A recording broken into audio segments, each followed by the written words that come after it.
Hi, this is the Behringer Model D.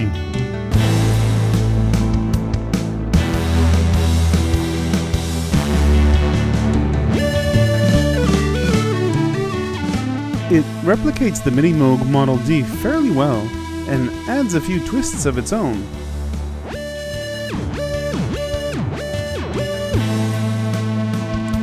But there are a few things you need to know before getting one. Now, don't get me wrong, $300 is an amazing price for an analog 3-oscillator ladder filter up to 2 LFO Eurorack patchable clone of the ingenious sound and user interface of the Minimoog Model D. Even though the Model D was released close to 50 years ago, its sound and interface don't feel outdated today, and the Behringer D does a good job of replicating that in a compact form. In this video, I'll go over the entire interface and explain how it works. I'll start with the cons to get that out of the way, and then get to the good stuff. Let's dig in.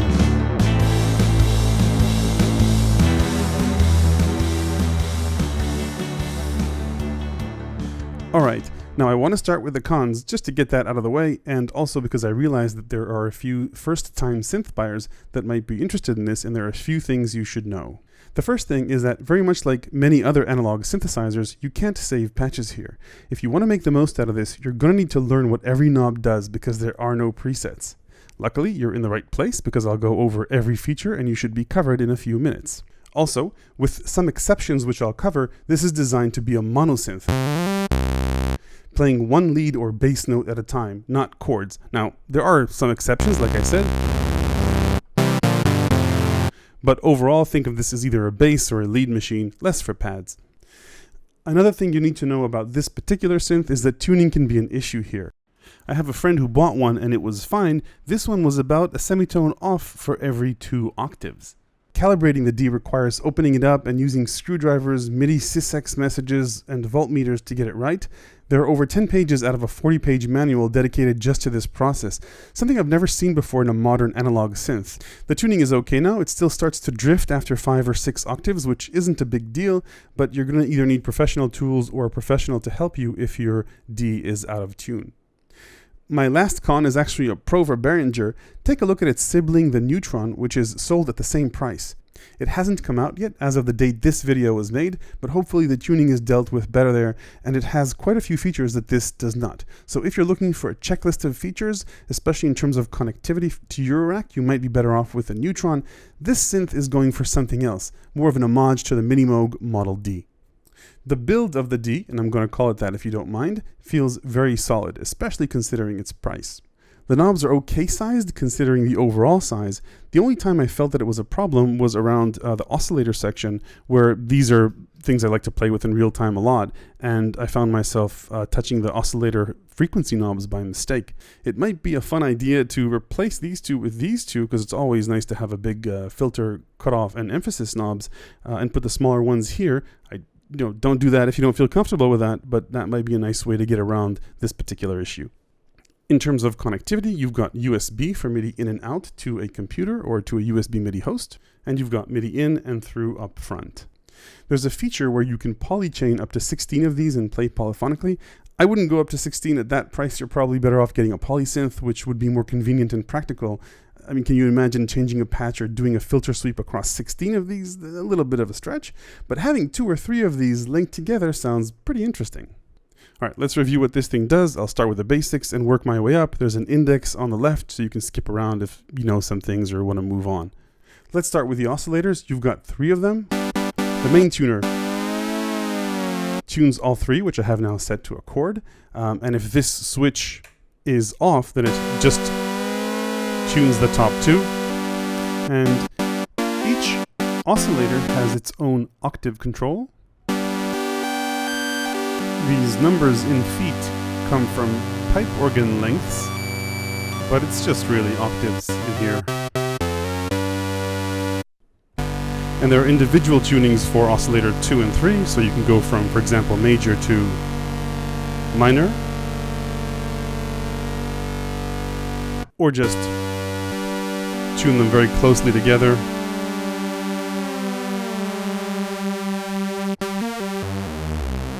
for a nice fat detuned sound. If you want to tune the D to play with other instruments, you've got A over here.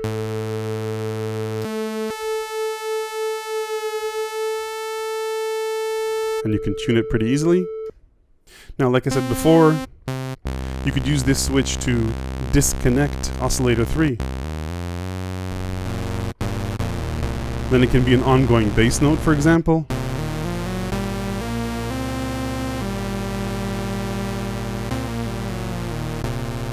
Or you can use it as an LFO, I'll show you that later on. And finally, you can choose the waveform for each of the oscillators. And they go from triangle to a mix between a triangle and a saw, sort of like a shark tooth, to sawtooth. And 3 versions of pulse with a narrower pulse each time. There is no pulse width modulation, unfortunately. The third oscillator has a ramp instead of a shark tooth, and that's useful for modulations, as we'll see later on, or for mixing different saws together. So that's pretty much it for the oscillator section. I'll cover the Eurorack connectivity later on. Let's move on to the mixer section. As I showed you before, the mixer section has on-off switches for each of the 3 oscillators, including level control.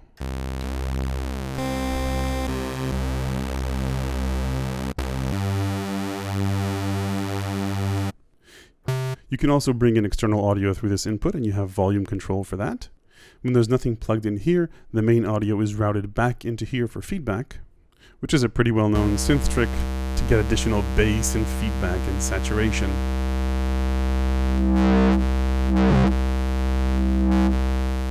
If you really want to go crazy, connect the mix output to this and things get even wilder. Finally, there's noise as an audio source as well. There's white noise and a bassier pink noise. And that leads us nicely into the filter and modifiers section. Let's start with the filter. It has 2 modes, low pass and high pass. In low pass mode, frequencies above the cutoff point are cut out at a pretty sharp rate, 24 dB per octave.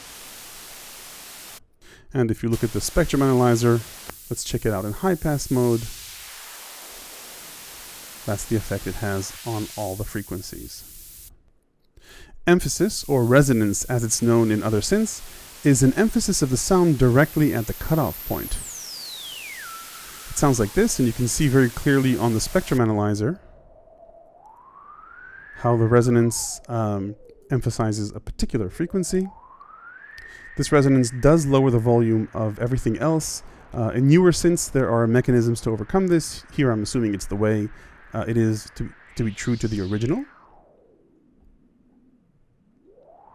Now, this is useful, obviously, not just for making sounds of wind, but also for changing the character of sounds.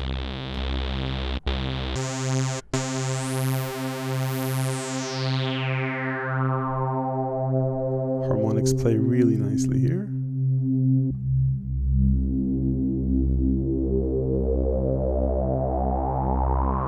Sounds good, no doubt about that.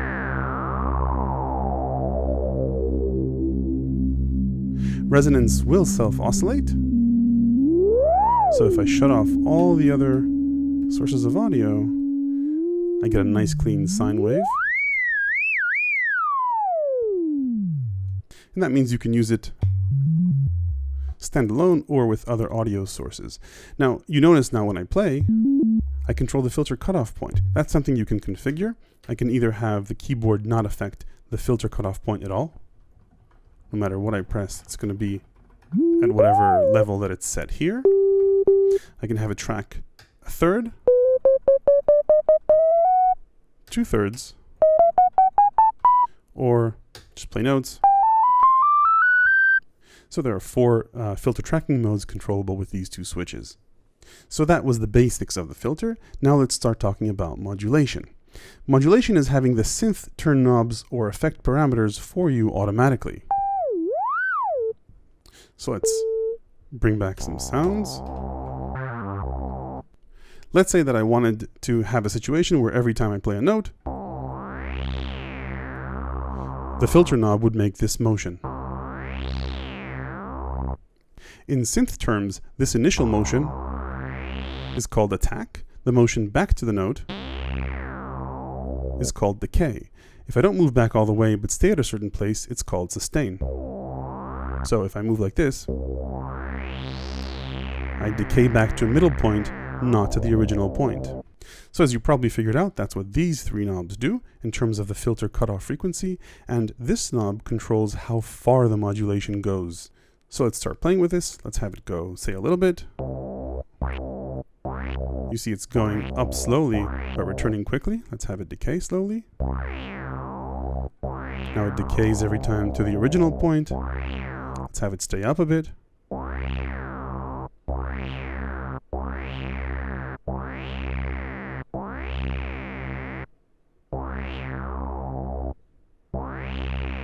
See the difference? And I can have it go farther.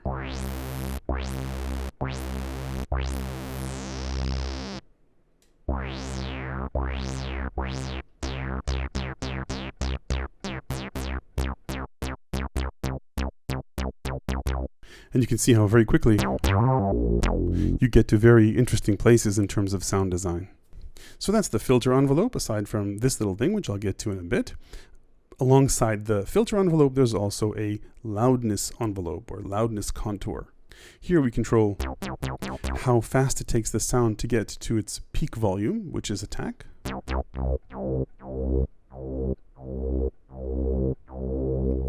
Its sustain level, which is how loud it stays as long as I hold the key. And then decay is the time that it takes it to go from the attack point down to the sustain. Okay, so that's ADS. And you can also add release. Notice that immediately as I leave the note, the sound stops. If I add loudness decay, it will take this time and add it to the release as well.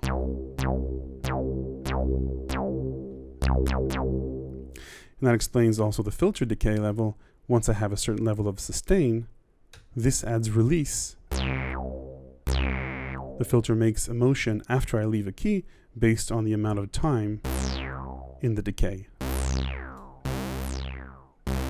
Notice I leave the key, but the filter is still sweeping down after I do that. You can see that on the spectrum analyzer as well.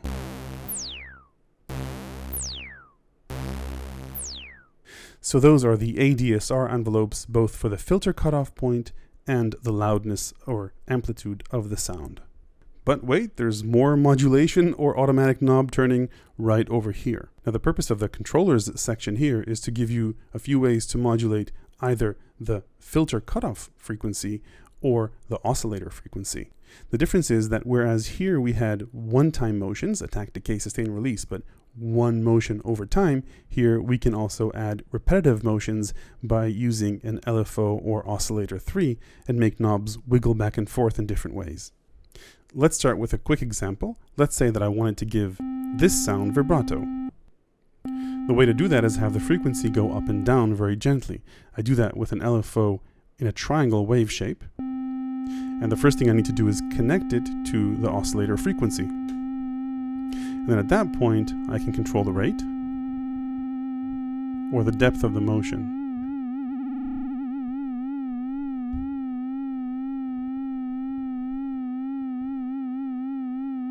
So that way I can add vibrato. Maybe a little bit more gentle.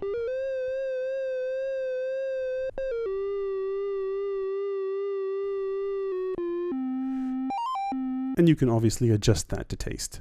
So with LFOs, and if you saw my LFO tutorial, you already know that, there are three parameters that you control. There's rate, depth, and shape. Here you've got two shapes. You can actually make a octave bass line with this if you get the mod depth right. So that's the LFO. Now, the LFO is actually just one of 5 sources that we could send to either of these two modulation destinations. Beside the LFO, you can choose noise as a modulation source.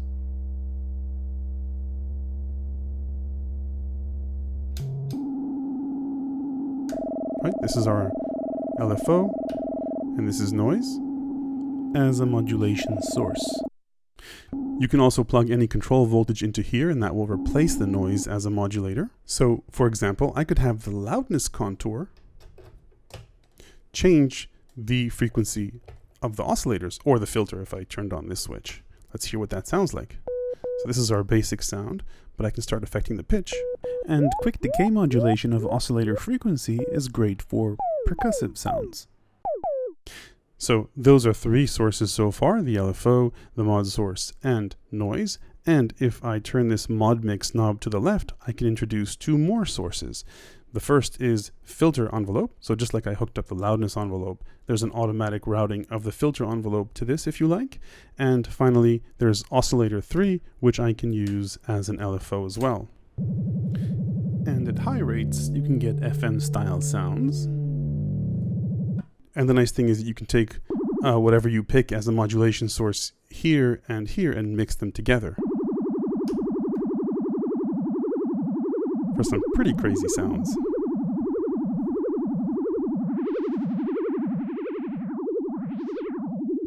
Final word about modulation, aside from this knob, for the depth of modulation, if you have an external keyboard connected, then a mod wheel will control that too.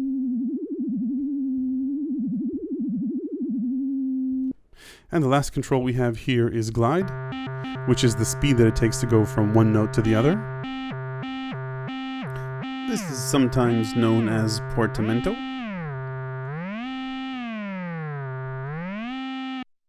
Just to make sure I'm giving you a complete overview of all the switches and knobs, the output section has volume control for the main output as well as for headphones if you have them connected. This switch is used for tuning, but also for controlling a few settings. You do that by turning the machine on and off, and then flicking the switch a few times. You can control legato, polyphony, and note priority. And this switch is just a quick control back and forth for the main output. Which brings us to this patch row. The Behringer Model D is a semi-modular synth, which means that it works out of the box, but you can use these patch jacks to either reroute a little bit of the internal wiring or to interface external Eurorack gear.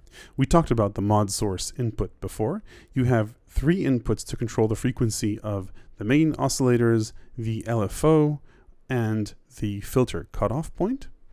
You have two outputs for each of the LFO shapes. We already talked about the external input, which you can bring into the mix, or by default have as a feedback mechanism. You've got a mix output, which lets you send the output of the oscillators to external equipment without passing through the filter or the loudness contour. You've got these two inputs, which let you start off the filter and loudness envelope using triggers. You've got these two outputs, which send the control voltage of each of these two envelopes so that you can use them for external gear or route them internally here. You've got this input to control the overall volume, and you use this output if you mount this in a Eurorack case. So there are plenty of things you can do just by internal patching without external Eurorack gear. For example, I could take the square LFO output and patch that to trigger the loudness gate.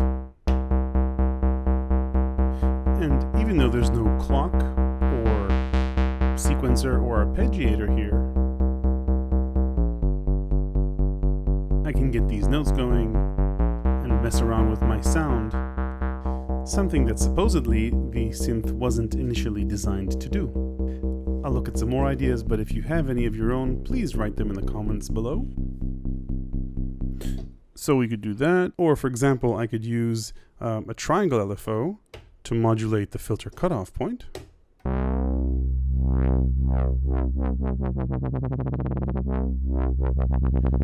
how about, instead of me turning this knob, have an envelope do it for me. Now if I set the amount of contour of the filter envelope to 0, it'll still work, it just won't affect the filter itself. I can take that and patch it into, say, the LFO speed. Let's see what happens there.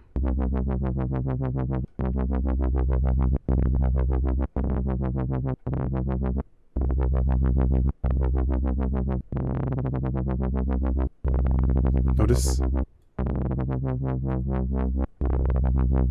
how the wobble speed is changing,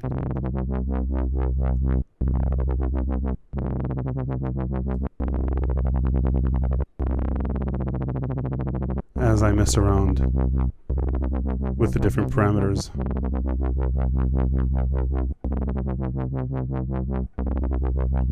So those are just a few ideas for internal patching. If you have any other ones, please put them in the comments section below. If you learned something from this video, hit like. If you want to see another one just about ideas of patching this with external Eurorack modules, let me know in the comments as well. Now would be a great time to hit the subscribe button and ring the YouTube bell. Thanks for watching.